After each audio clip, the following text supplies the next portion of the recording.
할렐루야. 하나님 앞으로부터 오시는 은혜와 평강이 오늘 예배를 사모하여 이곳에 나오신 여러분들에게 온전히 임하기를 우리 주 예수 그리스도 이름으로 축복합니다. 아멘. 아멘. 감사합니다. 우리 옆에 분들에게 이렇게 고백했으면 좋겠습니다. 은혜의 자리에 잘 오셨습니다. 네, 아멘. 아멘. 우리 함께 선포하고 주의 말씀 나누도록 합니다. 시작.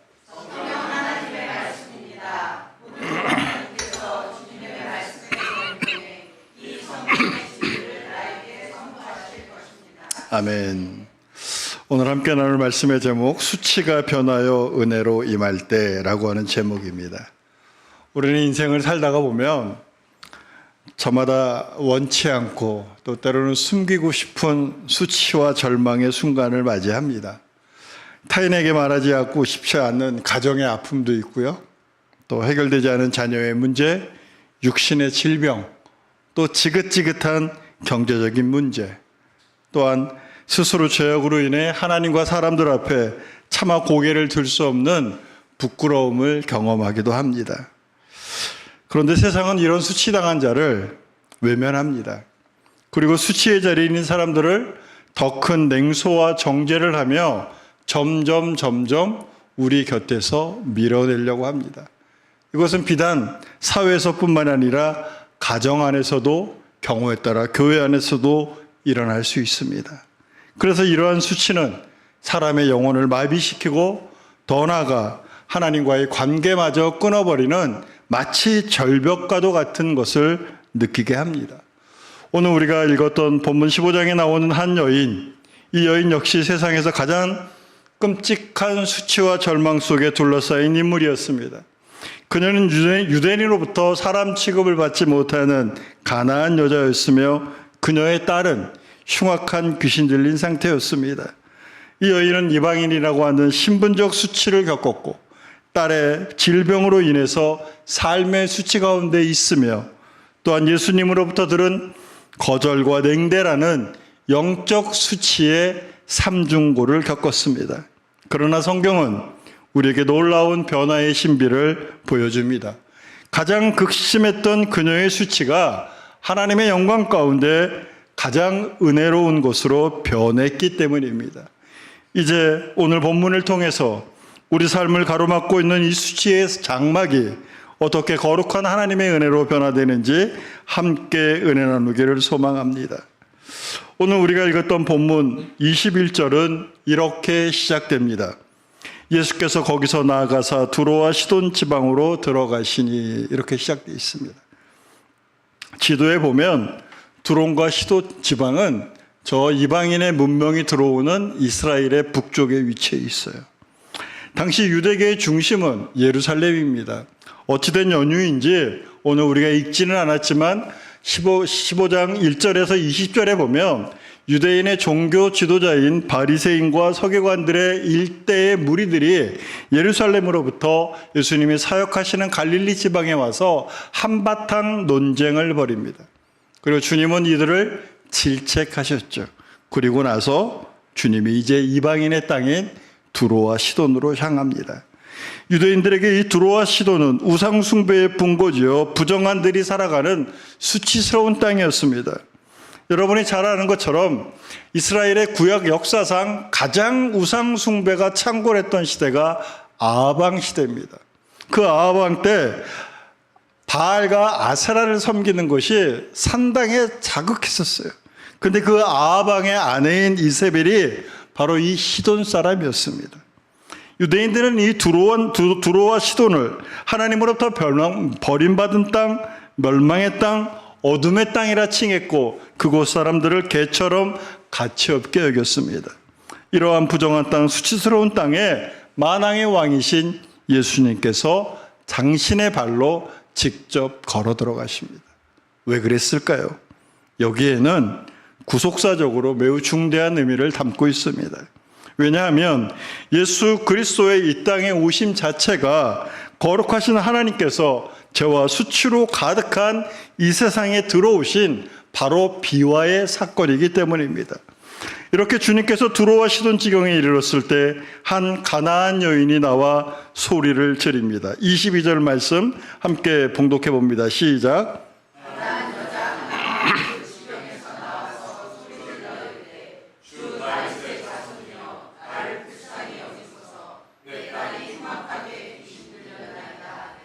이 가나안 여인이 예수님과 일행을 향해서 소리를 칩니다.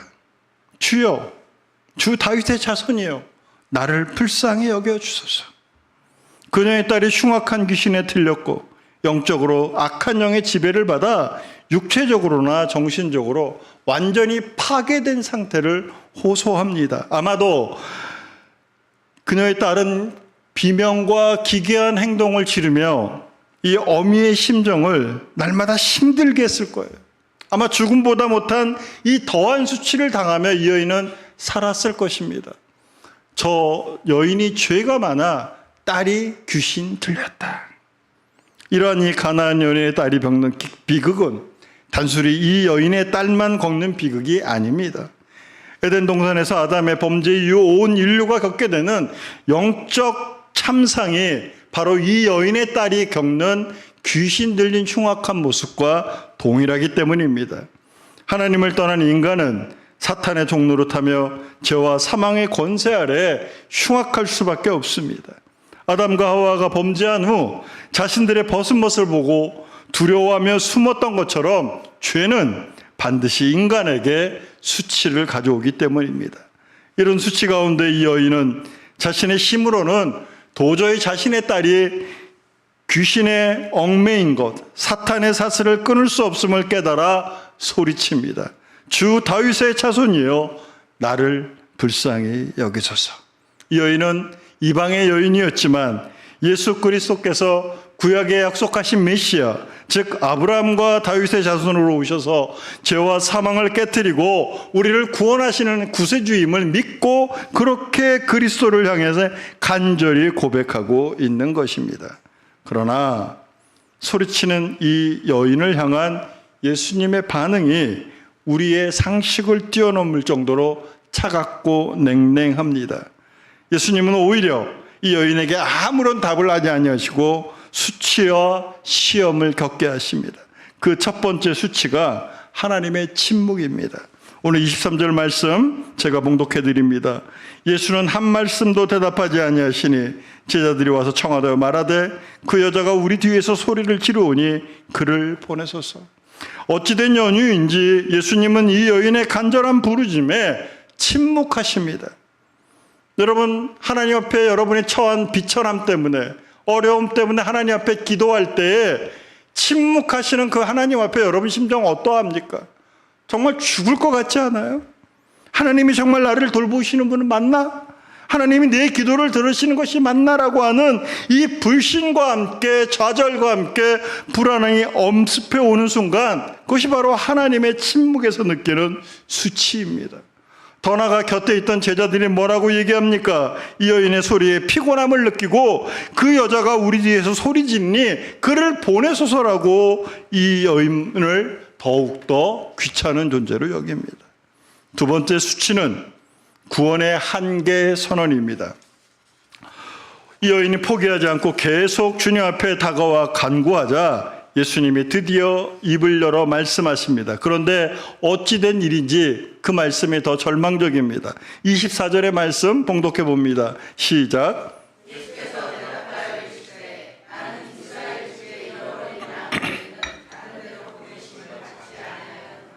정말로 예전의 예수님의 모습과는 전혀 다른 대답을 하십니다. 예수님은 이 여인의 요청을 단칼에 거절하시는 것이죠. 예수님 자신이 오직 이스라엘을 위해 오셨다고 선포합니다. 사도 바울은 로마서 1장에 이 구속사적으로 순서를 분명히 명확하게 얘기합니다. 하나님의 구원 계획이 먼저 유대인에게 임했고 그 후에 이방인에게 흘러간다는 순서를 이야기하고 있지만, 당시 이 여인의 입장에서 볼 때는 예수님의 이 말씀이 구원의 경륜의 원칙에 의한 선포라 할지라도 이 여인의 심정에서는 내가 이방인이기 때문에 구원의 자격이 없는 것은 아니야? 예수님이 그렇게 얘기하시는 건 아니야? 라고 하는 완전한 배제의 선언으로 받아들였습니다. 안타깝게도 선민이 아닌 이방인이라는 신분적 한계와 수치가 이 여인의 가슴을 찌르는 순간입니다. 세 번째 수치는 모욕적인 비유입니다. 이러한 수치스러운 상황에 여인이 물러서지 않고 예수님 앞에 계속 엎드려 간구합니다. 25절의 말씀, 여자가 와서 예수께 절하며 이르되 주여 저를 도우소서. 계속되는 수치 앞에서도 이 여인이 자신을 도와달라고 간구합니다. 그런데 이러한 간절한 절규에도 불구하고 예수님은 인간으로서 차마 견디기 힘든 충격적인 말씀을 하십니다. 26절의 말씀입니다. 함께 봉독합니다. 시작. 대답하여 이르시되 자녀의 떡을 취하여 개들에게 던짐이 마땅하지 아니하니라. 평소 예수님과 같지 않은 표현을 쓰셨어요. 예수님은 유대인을 자녀라고 표현했고 이방인을 큐나리온, 개에 비유하셨습니다. 당시 유대인들이 이방인을 비유할 때 쓰는 일반적인 용어지만 거룩하신 예수님께서 이 여인을 향해 그 일반적인 용어지만 너는 개만도 못해, 개 같아 라고 하는 아주 모욕적인 말씀을 하신 거죠. 아마도 이 여인이 느꼈을 수치심과 자존심의 상처는 상상을 초월했을 것입니다. 아마도 보통 사람들이라면 이 순간 자존심이 상해 화를 내며 돌아섰을 것입니다. 내가 아무리 다급해도, 내가 아무리 간절해도 이런 모욕적인 것을 당하면서까지 이렇게 무릎을 꿇어야 하는가? 그러나 이어진 27절은 인류 역사상 가장 아름답고 위대한 고백을 기록하고 있습니다. 27절의 말씀을 함께 봉독합니다. 시작. 여자가 이르되 주여 올소이다마는 개들도 주인의 상에서 떨어지는 부스러기를 먹나이다 하니. 여인은 주님의 이 말씀에 거칠게 항의하지 않습니다. 자존심을 내세우며 자신을 변호하려 하지 않습니다. 그녀는 주님 말씀하신 그대로를 받아들이며 인정합니다. 주여 옳습니다. 주님 말씀이 맞습니다. 저는 하나님 나라의 자녀가 아니요 은혜 받을 자격이 없는 부정한 이방인, 즉 개와 같은 존재, 그렇습니다. 주님, 제가 그런 존재입니다. 주님의 평가가 옳습니다. 이 고백은요, 단순한 비굴함이 아닙니다. 자신이 완전히 영적으로 파산된 상태를 인정하는 진실한 겸손의 고백입니다. 하나님의 구원은 자신의 의로움과 자격을 주장하는 자에게 임할 수 없습니다. 주님의 은혜는 하나님 앞에서 자신이 아무런 자격 없는 죄인이요 하나님의 은혜 아니면 단 하루도 살아갈 수 없는 존재임을 인정하는 자에게 임하기 때문입니다. 이 가나안 여인은 자신의 수치스러운 현실과 한계를 온전히 받아들이고 예수님을 향해 은혜의 문을 두드리기 시작한 것입니다. 이 가나안의 고백, 여인의 고백을 다시 한번 우리가 함께 봉독해 볼까요? 27절 하반절의 말씀 시작. 개들도 제 주인의 상에서 떨어지는 부스러기를 먹나이다. 도대체 이 여인이 예수님을 어떻게 생각했기에 이런 고백을 할 수 있었을까요? 유대인의 자녀들이 배불리 먹고 남은 것을 상 밑으로 떨어뜨리는 그 부스러기 같은 은혜만이라도 나에게 임할 수 있다면, 그 부스러기 같은 은혜가 내가 마치 개가 돼서 받아먹을 수만 있다면 그것으로도 내 딸은 충분히 낳고 내가 하나님으로부터 구원받을 수 있다고 하는 예수님에 대한 전적 믿음의 고백입니다. 정말 아이러니하지 않습니까? 유대인들은 상의 초대를 받았어요. 그리고 상에 차려진 생명의 떡인 예수 그리스도와 함께 있어요. 그러나 이들은 그 예수를 거절하고 배척했습니다. 그러나 이 가나안 여인은 상에서 떨어지는 작은 부스러기조차도 자기 딸을 살릴 수 있는 전능한 생명의 능력이라고 믿음으로 고백한 것입니다. 이 여인은 자신의 처지에 집착하지 않고 주님께 시선을 고정했습니다. 그리고 그것이 아주 작은 은혜라 할지라도 그것만 있으면, 그 은혜가 나에게 임한다면 나를 괴롭히는 모든 수치가 떠나가고 구원이 임할 것이라고 하는 전적 믿음의 고백을 한 것입니다. 그러자 예수님이 이 여인의 고백에 깊이 감동받으시며 28절의 말씀을 하십니다. 함께 봉독해 봅니다. 시작. 이에 예수께서 대답하여 이르시되 여자여 내 믿음이 크도다. 내 소원대로 되리라 하시니 그때로부터 그의 딸이 나으니라. 아멘. 마태복음 전체에서 예수님께서 내 믿음이 크도다라고 극찬한 사람이 2명 나와요.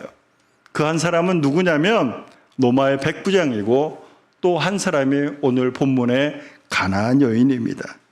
정작 선택받았다고 그렇게 자부하는 유대인과 제자들에게는 믿음이 작은 자들이라고 하는 책망을 하셨지만 수치 속에서 주님을 끝까지 붙들고 그렇게 엎드린 이 가나안 여인은 주님이 놀랄 정도의 큰 믿음의 소유자로 인정받게 된 것입니다. 그리고 주님의 이 믿음에 대한 선포가 이루어지자 그때로부터 내 믿음이 크도다, 내 소원대로 되리라 하는 그때로부터 이 흉악한 귀신이 들린 딸이 완전한 치유와 자유를 얻게 됩니다. 더 이상 이 가정을 괴롭히는 수치와 멸시는 없습니다. 그리고 오히려 그 수치와 멸시가 하나님의 은혜로 하나님을 향한 찬송으로 변하는 놀라운 기적이 일어나는 것입니다. 이것이 바로 수치가 변하여 은혜가 되는 하나님의 비밀입니다. 사랑하는 여러분, 지금 어떠한 수치 속에 살고 계십니까? 때로는 건강의 수치로, 물질의 수치로, 자녀와 가족의 문제의 수치로 그렇게 살고 계시지 않습니까? 또 아무에게도 말 못할 영적 수치의 문제로 전전긍긍하며 이 자리에 앉아 있지는 않습니까? 이제 그리스도 되신 우리 주님 앞으로 나오십시오. 그럴 때 주님은 우리 수치가 변하여 당신께서 베푸시는 은혜로 우리를 인도하여 주실 것입니다. 이것이 믿는 자에게 임하는 놀라운 주님의 은혜요 하나님 나라의 비밀이기 때문입니다. 그런데 이 구원의 은혜가 임하는 가운데 우리에게 질문이 생길 수 있어요. 그렇다면 믿는 자에게 이런 수치가 임하는 것이 당연한 건가요?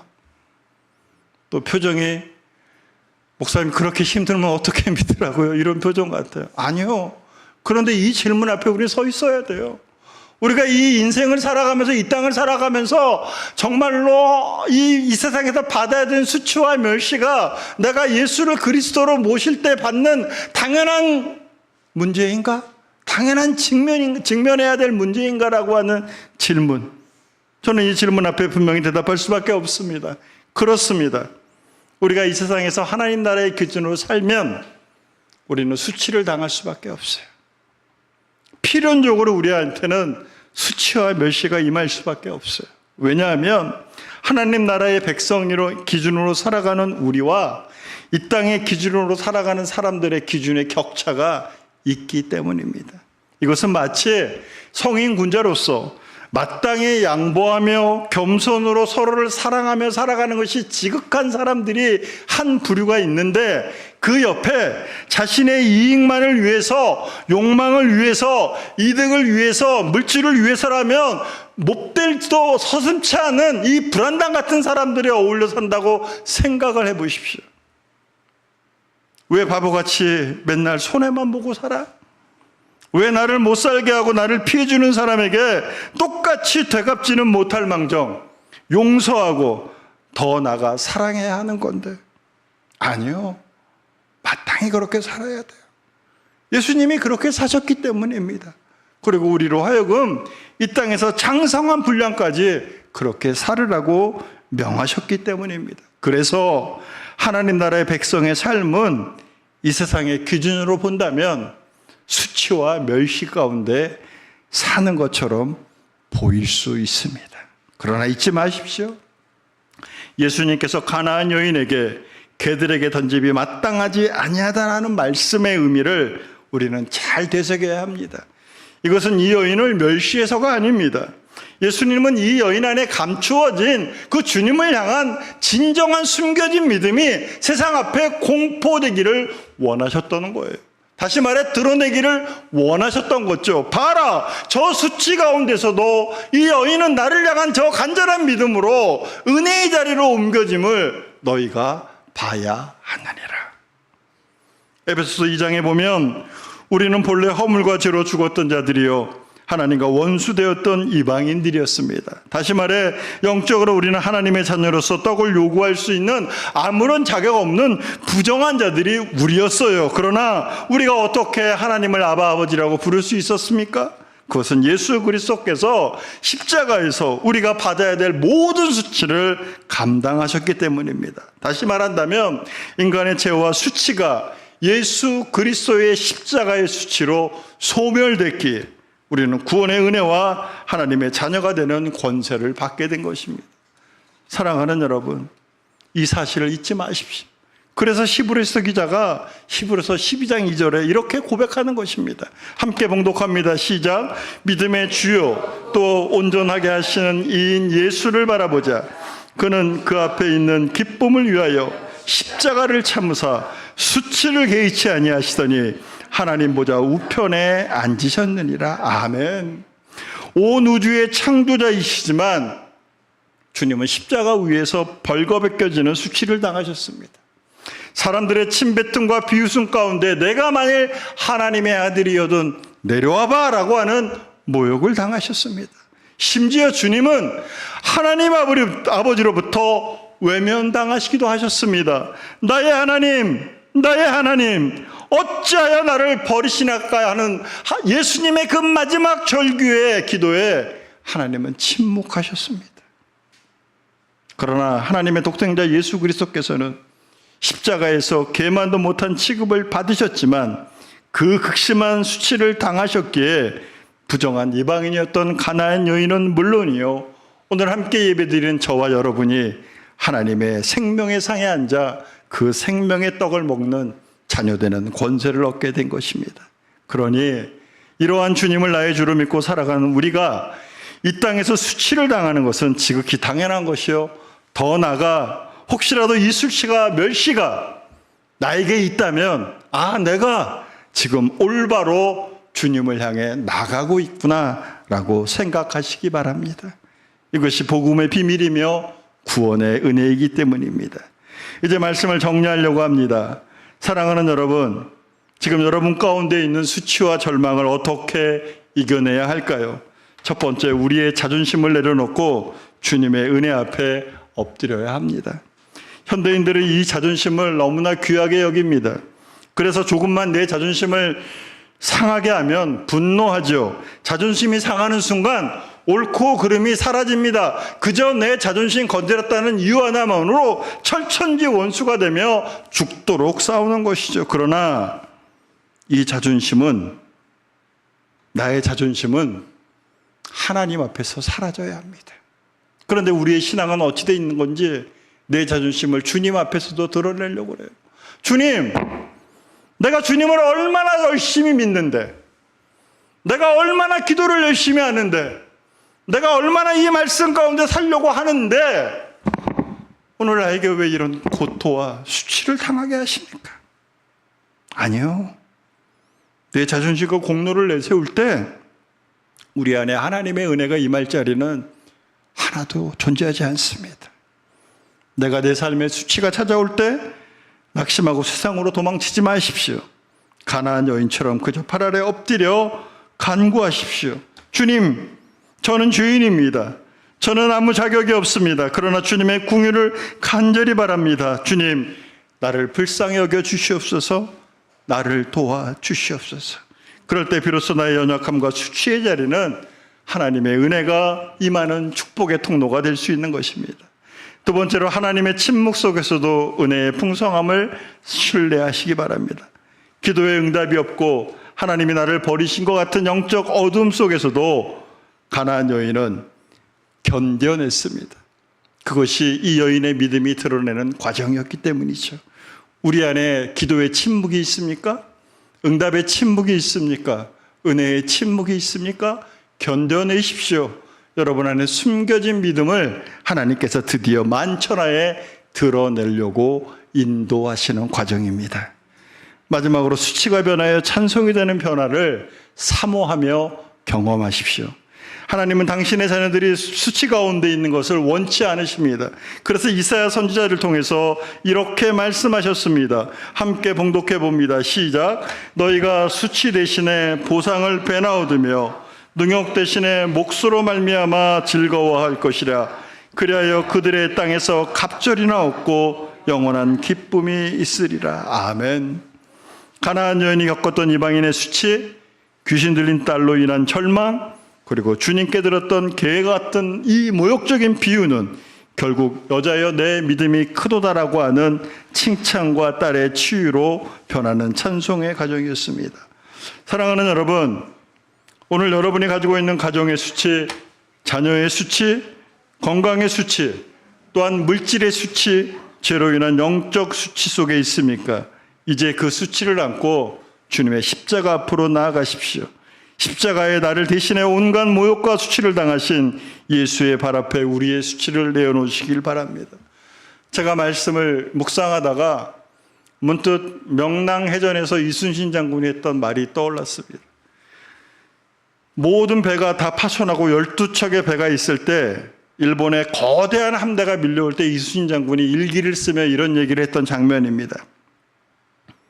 모두가 두려워하는 이 시점에 이 공포가 변하여 용기가 될 수 있다면 우리는 이 전쟁에서 반드시 승리할 수 있을 것이다. 우리의 신앙도 마찬가지입니다. 지금 나를 둘러싼 이 수치와 멸시의 과정이 하나님께로 나가는 은혜의 과정임을 내가 잊지 않는다면, 그리고 하나님께서 반드시 이 수치와 좌절과 멸시의 이 과정을 통해서 나를 은혜의 자리로 인도하신다는 사실을 우리가 고백할 수 있다면 우리는 지금 당하는 은혜가, 지금 당하는 수치가 아니요 은혜임을 고백할 수 있을 것입니다. 그럴 때 주님은 우리를 향해 손 내밀며 이렇게 말씀하십니다. 사랑하는 아들아, 사랑하는 딸아, 내가 당하는 수치와 고난을 잘 견디고 있구나. 그리고 그 수치가 변하여 은혜가 됨을 잊지 말아라. 내 믿음이 크도다. 내 소원대로 되리라. 아멘. 기도하시겠습니다. 사랑하는 하나님 아버지, 오늘 가나안 여인의 고백을 통해 우리의 소망 없는 영적 실상을 깨닫게 하시니 감사합니다. 본래 우리는 하나님 나라의 자녀될 자격이 없었던 이방인이요, 죄와 수치 가운데 멸망할 수밖에 없는 존재였습니다. 그러나 독생자 예수 그리스도께서 십자가에서 우리를 받아야 될 모든 모욕과 수치를 대신 담당하셨기에 우리를 아들과 딸로 삼아주시고 생명의 떡을 누리게 하시니 그 은혜에 감사합니다. 주님, 때로 기도의 응답이 더디고 하나님의 침묵 속에서 세상의 수치와 고통이 우리를 눌러올 때가 있습니다. 오늘 우리 삶에 두려워진 모든 수치와 질병, 사탄의 얽매임이 예수 그리스도의 이름으로 명하여 완전히 떠나가게 하여 주시옵소서. 이제 우리의 수치가 변하여 거룩한 찬송이 되게 하시며 삶의 절망이 변하여 하나님의 영광을 선포하는 대반전의 역사가 일어나게 하시옵소서. 우리를 수치에서 건지사 영원한 생명의 자리로 인도하시는 우리 주 예수 그리스도의 이름으로 기도 올리옵나이다. 아멘.